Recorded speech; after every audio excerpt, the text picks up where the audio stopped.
This video is going to show you a solo Grandmaster Nightfall getting platinum rank on a Hunter Prismatic build. So I'm well aware that a lot of people are overwhelmingly searching for prismatic builds other than anything else.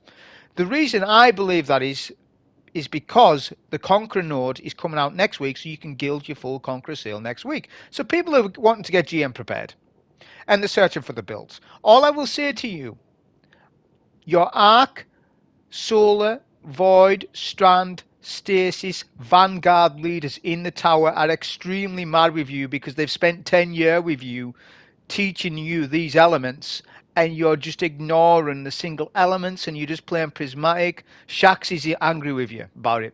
He's mad about it. You're not using Raise Lighter. He's fed up. So I'll be doing it as well, kicking and screaming, because I wasn't aware of this build because I'm not in the Hunter Prismatic club, the weekly club that you go to where you talk about Prismatic and you talk about it so eager.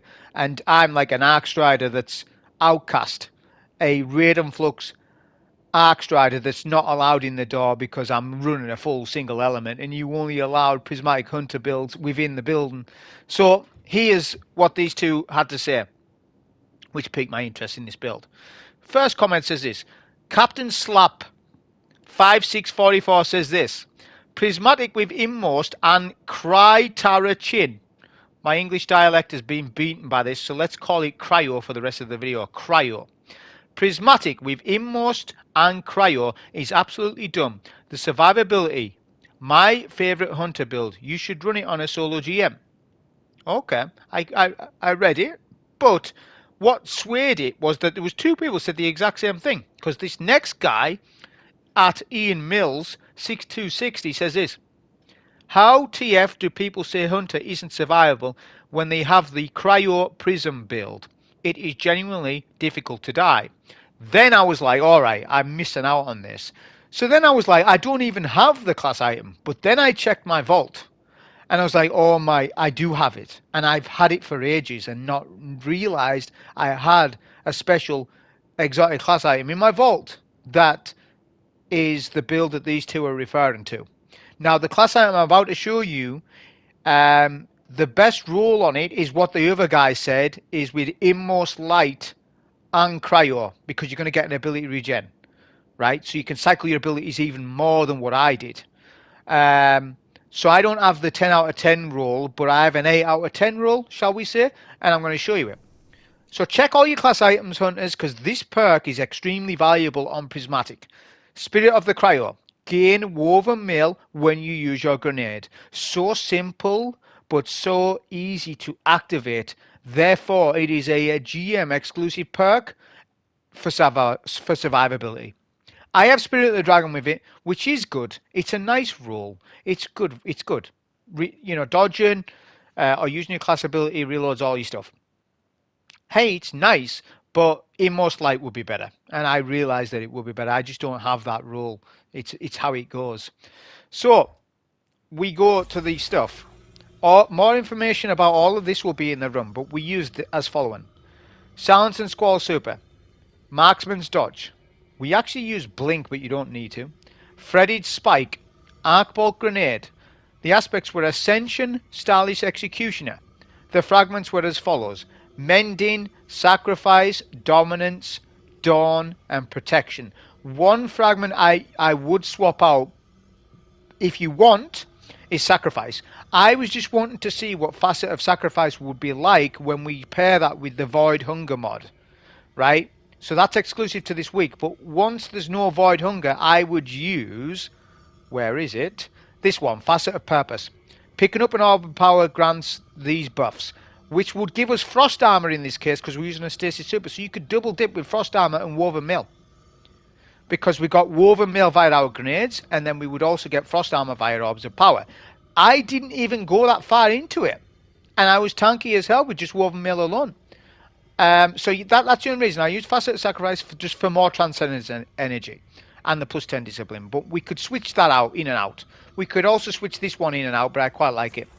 So we use the following weapons: Lost Signal, a Void Scout, Anarchy, the mods are what you see on the armor. Like I said, I'm not going to go into all of this right now. Make sure that you got a void weapon on because of the void modifier, right? Do I need to remind you? Probably not, but here it is. Void hunger. We need to play in. We need to have some void source of damage for this particular GM with void hunger mod. That's the prismatic build, etc. Okay, so for the Hunter Prismatic build, let's see how it fares in this GM, in this solo GM. Now, I'm going to start off with some Void Surge ability regen by using our Scout against enemies to fill up Void Hunger bar left. We'll gain up some Transcendence energy as well, just prep a little bit and then move on, because obviously all these ads, they don't matter for Platinum rank or score, so there's no point in taking them out, really. The turret, you can take out, but in this strat, actually, I didn't do that. There's a turret to my right, I usually take, but I actually didn't do it, that's fine. But turret to our left we'll take. This cliffside's a good place to fight from. We are literally going to ignore the first unstoppable and focus the barrier champ, which the more ads alive surrounding the barrier champ will have the champ closer down the hill. The more ads you take out, the more the champ wants to jump back further and further and further. That's the mechanic to this actual particular barrier. If you don't believe me, actually try just killing all the ads. The champ just goes all the way to the back of the map. Right? So the more ads alive, it's actually not bad, especially on a build like this, because we've got Woven Mill. So pay attention to the amount of uptime on Woven Mill that we have. Obviously with the Void Ability Surge. But you'll be able to use this build with or without Void Hunger, because when you go Transcendence, you get an ability buff anyways. And when you throw a grenade when you're Transcendent, you also get Woven Mill. It's not just your generic grenade, it's also your prismatic grenade, because it's still a grenade, obviously. I just thought it would be clear. When you're Transcendent, you will get Woven Mill there as well. And that's the power of it. Now, this Unstoppable's still alive, so we went back to kill him. I think you can skip him, to be honest. I think in this Improving Grounds, you can actually skip him and still get plat, but that's no big deal. We're going to kill him anyways. Which we're filling up our Void Hunger. So we're not always looking to kill. Sometimes we will step our foot off the gas to fill up Void Surge for the next part. We'll do stuff like that. So it's not always just kill.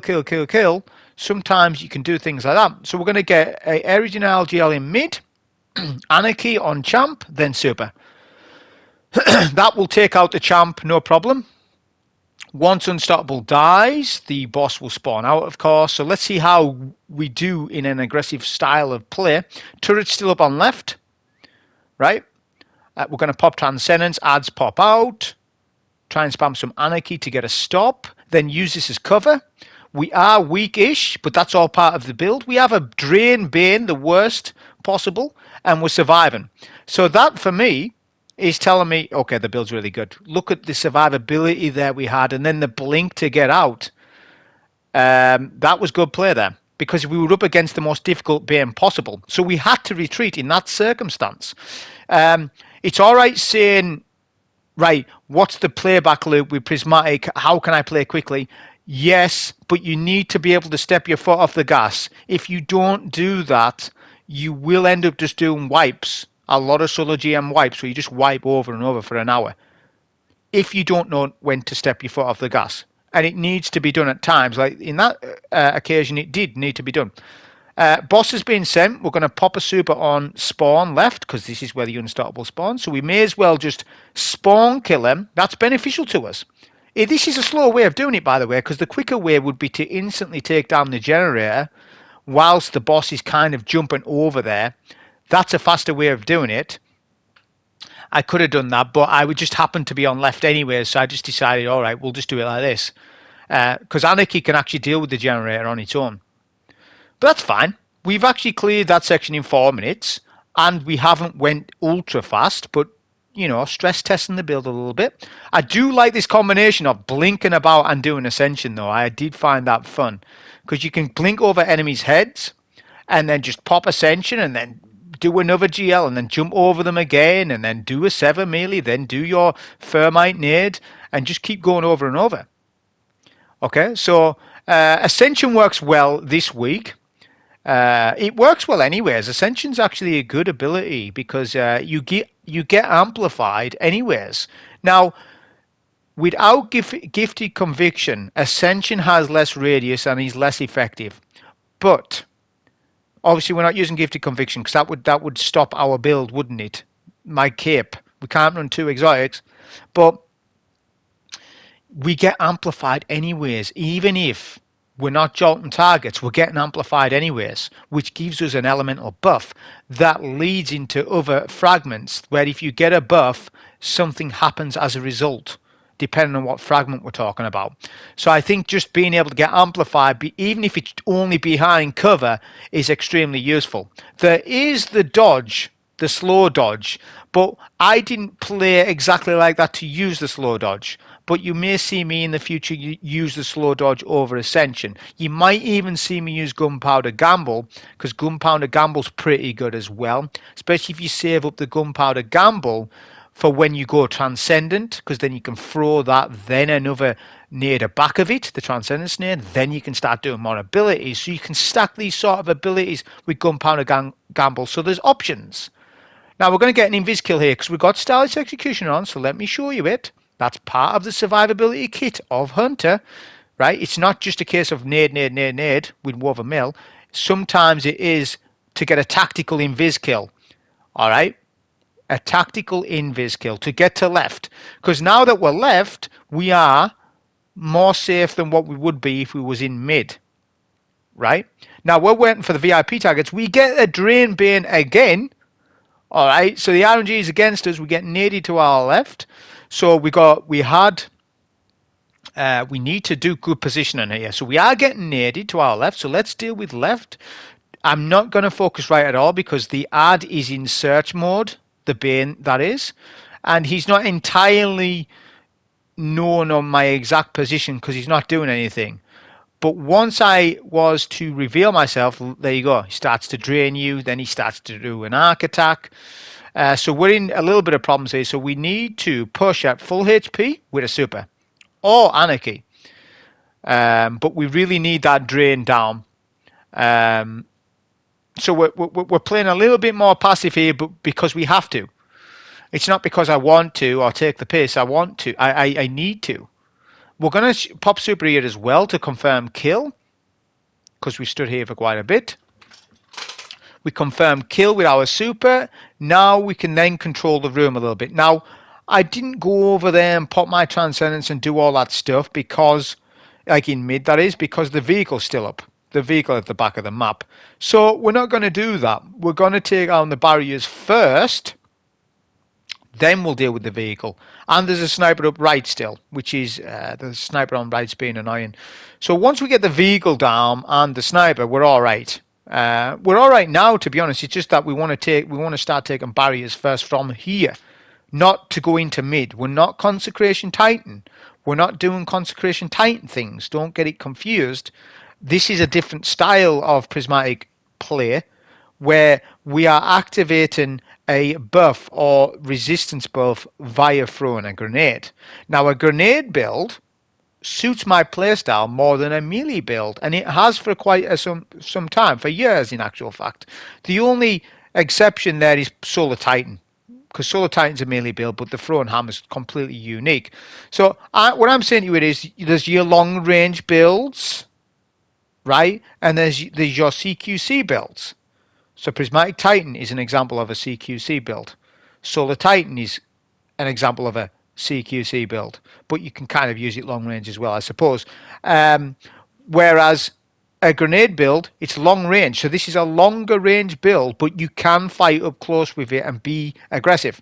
You can play aggressive with this playstyle because of Woven Mill, getting the damage resistance, which is going to work with you with your tier 10 Resil. So you got your tier 10 Resil, which is already a big buff. Don't forget about tier 10 Resil on how much of a buff you're actually getting. It's a lot. Dog spawn, as we started to do with champs, that was going to happen, wasn't it? So we're going to do some ability stuff right here. Area denial, GL. Hopefully we get some ammo as well. But we are healthy. But if we did, we could save that for later. But we need to deal with barriers. Now, the barrier positioning wasn't ideal. They're on top of each other. This doesn't always happen. So they were hugging each other's hands, so I didn't do the best job here on this particular twin barrier. But that's fine. Doesn't matter though, does it? We're not dead. We'll just adjust. We'll adjust to unfortunate circumstance, and that's what we're doing exactly. So we need to get debuff. We're going to go with the left one this time because the left one's more better positioned than the right one. The right one's sort of stuck on top of the left one a little bit. So we'll go left. That's fine. But yeah, it was annoying. I'm going to pop a Transcendence here in hopes that it speeds up this kill on this first barrier champ, which it has. We get killed, we confirm it. Now we've isolated the left from the right. We can now just melt the final barrier down. So barriers are harder in numbers always if they're awkward to you. It isn't always like that, but they can be. But you know something? It doesn't really matter because we've got a super and we need a super for the next bit anyways. So it's not too bad. Now, check VIP targets. We got a Arc Colossus and a Scion. Scion's gold RNG. We've had bad RNG so far with Banes. We've had bad. So this is the first piece of good RNG that we've had, which is a Scion. Because the Scion allows us to run up past the map, past halfway of this map, of this room, and grab ammo if we needed to. We didn't need to in this circumstance. But say that we did need to grab Anarchy ammo, because Anarchy ammo is rather important, and maybe we spam more than what we needed to, say we did, we haven't, but say that we did, and there is a brick over there, then we can go and run and get it. Now, I know the shooter loot, but I'm using a double buffed scout with a double barreled damage perk on it. I'm not using shooter loot. So the answer isn't just to say, well, I'll use shooter loot then. Yeah, you can use shooter loot. It's part of a playstyle. You don't see me use shooter loot a lot because it's not part of my playstyle. But notice the key word I said, a lot. That doesn't mean that I'm not entirely against it. I've had weapons for years with shooter loot that I've used. So I have used shooter loot, and it does have its playstyle. But just remember, you can't run a double barrel per gun if you use shooter loot. Right? You wouldn't, intrinsically your scout would be worse, but you would have shooter loot. So you have to make that decision. My playstyle doesn't warrant shooter loot because I'm economical with my ammo. I'm that economical with my ammo, I don't need shooter loot. Not in GMs. So that's why I don't use it. I guess because my playstyle is just that manageable with ammo. It's one of my strengths is ammo, is managing ammo. Right? Now, double tank stats, the mini thruster things are coming, but we're just going to focus mainly our Transcendence plus Anarchy to take down the two tanks. So we've got 9 Anarchy left. That's more than enough for second tank. First tank dies. This is the way to do it. On any class, in my opinion, you don't need to move about. The less moving about on double tank phase, the easier it is. Because the adds de-aggro when you're behind cover. We're behind cover now, so they're de-aggro and they're hitting us a little bit here. See, each ad has its own stress level or threat level on you, but there's no visual clue to show you that. I just know that because of how the ads are acting. So this barrier was really aggroed on me for 1 minute. Now he's aggroed again on me, look, because he saw me. It's sort of, if you're seen, that's it. You're aggroed on. You need to move or make some positioning because there's a gap between these two shields. We're using the gap basically, but we can't pick it too long because the tank can one-shot us, one-shot potential. So yeah, spam ammo on this phase. We don't need Anarchy for champs. We don't have, if we have Anarchy for champs, perfect, but it's no big deal because once those double tanks are down, everything's a lot easier in double tank room. To be honest, it's not difficult anymore anyways. It's not what it was. Double tank room used to be its own GM, not even just considering Proven Grounds. The double tank room itself, no one could survive it. There was barely any solo GMs on Proven Grounds, barely any when it first came out, because no one could survive the double tank room. It was extremely difficult. There was actually, when Proven Grounds first came out, there was probably 5 to 10 solo GM completions in that first week. 5 or 10 people done it between that number. It was no more than that on YouTube. I can't track the whole wide world, can I? There might be somebody in China that did it that didn't upload it, but that's not my problem, is it? I'm just telling you what I know and what I experienced from them.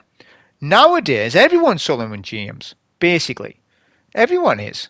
On YouTube wise, I know literally not everybody is, but there's a hell of a lot more soloing GMs than what there was. And that's just a fact. That's not me trying to, gain some elitism over you or say, oh, I soloed the old-fashioned GMs, therefore I'm better than you. Well, not so much, because I might be not as aggressive as you in my playstyle. It might, but there's distinctions between playstyles. That's another thing as well. Don't please. I don't know what it is since Found Shape, but people have gotten really weird over timed GMs. They've gotten really weird over solo GMs. They'll watch a build run, like somebody using a build in a GM that's maybe something different to what they usually run. And if the time is not to their favor, they disregard the build. Please don't do that. That is such a dumb outlook. Listen, you can't. If a solo GM, so it's different the time based on each GM, but the average completion for a GM, proven grounds, is between 30 to 40 minutes. Now there's people who have done it in 10 minutes plat. Yes, they are 0.00001% of the crop, and they have trained for that run. They have to farm the run to get it. Okay, that is a different thing. That is a speed run. They are going for a time. Okay. But if you're just using, more of a longer range build, then you're going to see a completion of 30 minutes. And that's a hell of a good run. Don't disregard a 30-minute clear on proven grounds. That's a good run. That's a very, very, very good run. All right? So, yeah, don't get caught up over times. The only time I would say to you to worry about somebody's time on a solo GM is if it is exceedingly long, like 1 hour 30 minutes. If it's 1 hour 30 minutes on proven grounds, especially in this day and age, okay, then they're doing something in their run that is different to everybody else and is not quite working the same as what everyone else would do. But time is a weird thing in solo GM. If there's anything at all that you're doing in your run where you're waiting an extra 5 minutes for this phase or that phase, it all adds up. You can double your time in a solo GM so easy. So a meta clear being, 30 minutes, 30 to 35 minutes, right? Well, if you don't use the meta, expect your run to be 50 minutes. Expect it to be 45 minutes. But why should that change your mind as a player, whether the build's good or not? Because there's one variable that you're not accounting for, and that's the individual player who's playing. Their time might be different because they're using a slightly different strat to show somebody that, oh, you don't have to risk your life on the bubble bit. You can wear out the solar balls. That in itself will lose you 10 minutes across the run. So my runs went from a 39-minute run. It could have been a 29-minute run if I had done the strat where we instantly take down the generator. I didn't do that though, did I? I didn't do that because there is a risk of death with it. And it's like a 50-50 chance whether you survive it or not, in my opinion. So I just didn't opt to do it. It's not part of my playstyle to rush that phase for Proven Grounds unless I'm using Skyburner's Oath. So that's what I'm saying to you is, because I done the strat where we don't take down the barrier shield right away, the Cabal bubble, right? Because I didn't do that, the run is already lost 10 minutes. So don't punish my build just because I've done that. The build's sound. It's fantastic. The only thing the build's missing, in my opinion, is Inmost Light. Because I've got the wrong perk on my class item. I've got Dragon, but Dragon's actually quite nice. Because when I use Ascension, I actually reload all my weapons. So it is actually good. I'm going to be keeping the class item. But listen, like this is why I don't like the class items that much, is because if I showcase you a run with a class item, if you don't have the role, you can't emulate it really. That might motivate you to go and farm the class item, sure, but you could spend 6 months farming that damn class item and still not get the role that I have. So that's why I'm trying to explain to you, I'm favouring the full exotic runs over a class item run, because to farm class items is a nightmare. You can attune perks and things are getting better, but it's still a bit of a nightmare. Why are class items not dropping via Grandmaster Nightfalls? They should be dropping via Grandmaster Nightfalls. Why not? They had it via a stupid Halloween event, right? So they must value GM Nightfalls more than a stupid Halloween event. Surely there should be an option. You should be able to go to Zavala and attune, right, what do you want exotic wise? Do you want full armor drops or do you want class item drops? You go and click on a little button and it says, you have attuned for class items this week. Every GM that you complete is a possible chance at a randomized roll on a cape, exotic cape to be precise. Simple. Then I can farm the capes in GMs and I don't have to go on Pale Heart because I do not want to farm chests. Right? I don't want to farm Dual Destiny either. So I think Dual Destiny is a one-time completion, good experience, but then after that, no. You want to start playing other stuff, right? Because it's a very particular experience. And that's why Fallen Shape sort of got a lot of flack because of the stupid Dual Destiny thing. Not that it's a stupid mission, it is. It's actually a very good mission, should I say. It's just that you could only get the class items from that. And exotic class items are they're such an important thing to the game, and just having that only available via the Dual Destiny was a problem. It's now available via Xur, but it's still a problem because strange coins are capped at 97 or whatever, and that's wrong. They should not be capped at 97. You should be able to earn 500 strange coins, at least the cap. The cap needs to be way higher than 97. You can only buy 2 capes a weekend. What? 2 capes for the possible RNG stuff that's going to go against me to get a cape? No way. 500 coins. Make it 1,000. Why have a cap in the first place? I've never heard one person tell me one good thing on why we should have caps at all. Anyways. I've never heard a good reason. And if you say, well, PvE players will hoard stuff. Yeah, well, isn't that the point, though, in PvE, to hoard stuff, though? A good PvE player will hoard stuff for the next expansion. That's always been the case since D1, and always will be. You always hoard what you can. And if the cap is only 5, then you would still hoard 5. So just raise the limit a little bit. We don't need 97 strange coins. We need 500, because we need a lot of farming to do, a lot of stuff, for a lot of class items. Or it might be other stuff that you want from Xur. It just depends. But this section anyways, so it worked really well. You saw that I popped super on gladiators. That was the play, not to super the barrier, although we do have super anyways, but we're going to use it on the next section. It's no problem, this barrier, because we've isolated him away from the Cabal. Yeah? So that was the goal of that puzzle. You've got ads coming from the barrier room. You've got ads coming from the top room. Which one do you take? Well, it's obvious you take the gladiators first, because if you deal with the barrier first, the gladiators will kill you while you try and take a shield off the barrier champ. So, you use a super that's prioritized for the gladiators, because the gladiators, whilst they're not as tanky as a barrier, that is true, this was close, that is true, but they are the issue to the combatant room. And you need to look at it more like that, on priority, on key targets, and it's not HP based always. Like I said, you would think, well, just super the guy that has more health. No, not always, because he can be dealt with isolated anyways with my abilities, jolted and stuff. So that isn't the answer either.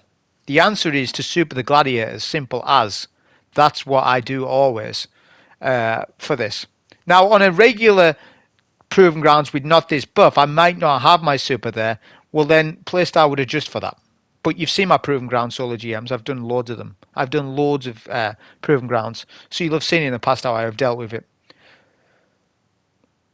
So this is all about jolting.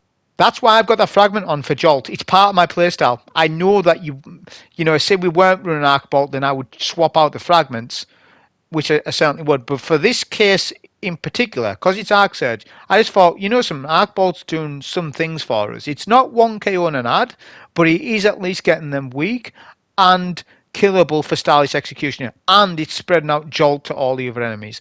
So I think adding Jolt to this build was a good thing.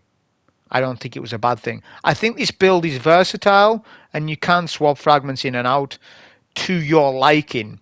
Just remember this, especially with Prismatic, it's customizable and there's not meant to be a one style of play suits all. It's not meant to be. It's like that by design. The class items, how many different combinations of class items is there? Is there what, 200 different combinations? How many is there? There's more than enough for different styles of play. So don't think you're locked into one style of play, definitely not. There are ways and means of doing it. It's just getting a chance to look at all that stuff. Like I haven't had a chance to look at all the class items, all the potential roles, and then play tested with every single one, because there just isn't enough time in the day to do that and to farm all the class items. No one's done this. No one has done what I've just told you. Nobody has play tested every single class item in solo Grandmaster play. You know why? Because no one has every single role. It's almost impossible to get every single combination of those class items. Almost impossible. Although common sense does prevail, and you can look at perks and say, well, this one will be better than that one, and you would inherently know that it probably would be. Like Inmost Light would be better than the Dragon class item, whatever. You know, that is common sense. But like I say, there are some unique interactions between some class items and fragments. So we're going to speed up DPS. First phase of damage, you know, you saw we popped super on boss. Ads obviously popped out. We used Starless Executioner to our advantage, our abilities to our advantage. This is us surviving, right? Plus having the woven mail and stuff. So yeah, we're just going to cycle damage. We're just going to speed damage up because you're not learning anything from this. The one thing you need to know is simple. Make sure that you do damage left and right, and that is it. And make sure you've got a super. I would highly recommend that you have a super. You could get away without one, but why not have a super for double unstops when that's a critical phase? And it absolutely is. So, again, you can go left or right, but there's a fantastic place to stand, and you do not need any healing at all. You don't need a barricade. You don't need healing rifts. So Hunter can stand there, and I'm going to show you the place. It's a really nice spot. And it's been known since launch, by the way, but I just figured, oh yeah, there's that place to stand. And it's in this corner here. So boss goes immune. We've got super first as that unstop comes out to freeze and stop. Then some Anarchy plus the damage from energy now. Then just use Scout. Right, we're now Void Starvation. That has run out. And the second unstop is Wandering. I figured I might stay here, but then I might not. So I just decided, you know what, just in case, I'll just go inside. We'll just go inside and we'll bait the unstop, the second unstop that is. And he's going to come round. I can hear him. I know that the audio cue isn't there because the audio messed up on this video, so it's only commentary. I forgot to mention that at the start. I should have mentioned it, I suppose. It doesn't matter. So yeah, there was no in-game audio because I messed it up. And I had to sort of disable game audio and then just have commentary audio, but the commentary audio is far more important than game audio anyways. We'll speed this up as well. So this is what I was on about. This loses you 10 minutes across the run. Now 10 minutes is a lot apparently to people because people are getting really dicey and arsey about times on GMs. Getting really, really dicey about it. I don't know why, but they are. They're linking time to build, and the lower the time, the better the build. But you are forgetting about the variable of the player. You know, so if somebody does a solo GM sub 10 minutes, like Sutek, yeah, he's got a build. But man, does he play fast. And that's on him. Don't discredit players just because they're using a meta build. The guy slayed it fast. He's using a meta build. He's doing stuff. Yeah, so what? The amount of skill that takes is a lot. And I would argue that his skill is far more valuable than what his build was. Because if he give you that build and you try to replicate what he did, you wouldn't do that clear. You wouldn't do that time. He has mastered it entirely, completely. But again, coming back to my point, don't discredit builds based on time. Stop doing it. It's annoying me. And that is just something that isn't exactly true because there's other variables that come into play. Again, I could do speedrun on this, but I'm not labeling it as such speedrun. Um, for people who want to know, and I feel as though some people are a little bit ignorant and a little bit, not ignorant, I wouldn't say ignorant, but I think you're a little bit, you haven't looked into my history well enough. If you would know, you would know that I held a couple of speedrun world records on console. I was predominantly getting a lot of them between 2017 to 2019 for Nightfalls. But I think some of you are beyond light players and missed out on that stuff. I would actively compete for solo Nightfall speedrun times. Actively. But I would label it as console because I believe console speedruns and PC speedruns are two different categories. And speedrun.com says that as well. Because when you go on it, there's PC leaderboard and console leaderboard. But when you look on speedrun.com, you will see that there's no one running speedruns on PC. Why? Because it's less efficient to run them on console. It's as simple as that. So runs are inherently quicker on PC. It doesn't matter. It doesn't matter who you are. So if I went on PC now, but I plugged in my controller, my times on GMs, if I was to really, really push myself for speedruns, they would always be 5 to 10 minutes quicker. Now, if the GM's long, the time saving is only longer. There's more of a saving to be made on times where a GM solo is inherently quicker. So try not to talk to me too much about speedruns because I have a full background history of it. But I never growed much off that stuff. You need to realize I never growed off the speedrun stuff. That's not to say that I don't do speedrun stuff and that I'm not equipped to do it. But I have catered myself to cater that is to a wider spec of audience. That was the goal. And speedrunners, some of them don't achieve that. They only appeal to like-minded players. I'm trying to get new players in on D2. I'm not trying to impress other speedrunners. Do you get it? So that was my goal changed. It shifted in 2019. Like I say, I have all this in-depth information. I don't really talk about it because I should expect you to know it. But I guess there's a lot of beyond light players who just don't know about that stuff. I don't know why. I always look into the history of players. I always do it. And I say that you should as well. Rather than talking to me about speedruns, all right, have a look. Have I actually done them? Search my name. I just haven't done recent stuff because, as I said, my old goal changed. And I grew far more. My subscribers went up drastically when I changed that outset of going to cater to a wider spec of audience. That was it. So first unstop was melted, of course, but we haven't melted second unstop, and we're going to come to the back of the map. My goal as well is look at that damage what happened to us. We used blink in an aggressive, in a defensive way, to avoid being shot again, which we would have died there. So because of the void hunger, we are a 2-shot with a glass cannon because of it. So my goal here is to get an invis kill, because we will have done, because of Starless Executioner, and to get this ammo. I wanted this ammo. We get that, and we're going to use blink to avoid his attack. And we're doing well. Right, we'll speed up footage again because we're waiting on the fireballs. Like I said, this costs you, if you do it 3 times, it costs you 10 minutes across the entire run. So I felt like I played aggressive enough, definitely at the first 70 to 60% of the strike, and the boss fight is, generally speaking, a ad control phase, right, in my opinion. Even though there's only like 6 Cabal, they are a bit of a nuisance, and they can be per phase, because the boss can 2-shot you. So because he can 2-shot you, he adds that extra layer. So getting your invis kills is important. Getting woven mail is important. But we have that stuff. That's all part of the build. It's built within the kit. So I do think this is a build that can be utilised, and utilised better than me. Remember, what did I say to you? This is the first day I've ever played with this build.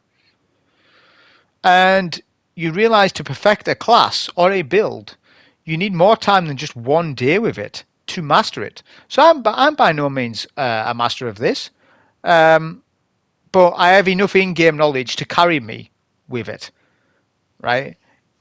Let's not, as I say, like I said before, talk about as if Prismatic is some sort of science-based wonder that only some people can manage. It's just look at your abilities on your left-hand side. Are you popping your abilities when you should? Are you saving your abilities for when you should, like twin unstops and stuff like that? Are you managing your ammo? There's all sorts of different things to the piece of the puzzle, and it can't be answered in one video. Basically, no one has ever answered this question in one video because it's too large of a puzzle to talk about. We can talk about individual elements like ammo management, movement in GMs. We can talk about individual elements, but not one person has ever answered the question because it's too difficult. It's almost impossible to answer this question. So it basically has to be done in separate videos. And there's people like It's Tizzle that is having a good attempt at it, and he's doing a very, very, very, very, very good job. It can be done, but it has to be answered in separate videos. But then you as a viewer need to watch each said video about the GM expertise solo-wise. Hope you enjoy. Thank you.